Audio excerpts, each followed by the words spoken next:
Пациентката од Тетово, која требаше да се оперира од тумор на мозок, но на неврохирургија одбиваа да ја направат операција, почина од компликации на коронавирусот со кој се зарази во болница.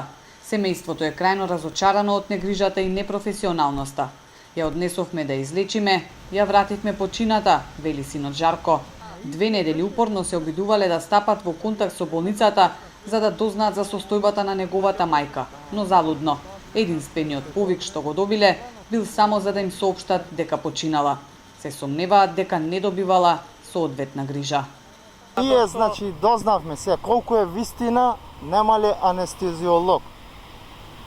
И еден од докторите ни го потврди дека нема анестезија. Кога разговаравме, истото ни го потврди дека немале анестезија. Голготата им започнала крајот на ноември, кога ја однеле во Скопје да се оперира. Како што дознало семејството, лекарите ја одолговлекувале операцијата, оти немало анестезиолог. Вртено е повеќе броеви. Многу пати е вртено. Никој не ни се јавуваше, да ни каже како се третира жената, како е, што е. Она беше неподвижна, полусвесна. Она не може самата да се храни, не може самата вода да пие. Ние немавме никаква информација. Ја ga однесов за да се излечи, а не за да се добие уште една болест која за нејзи е фатална.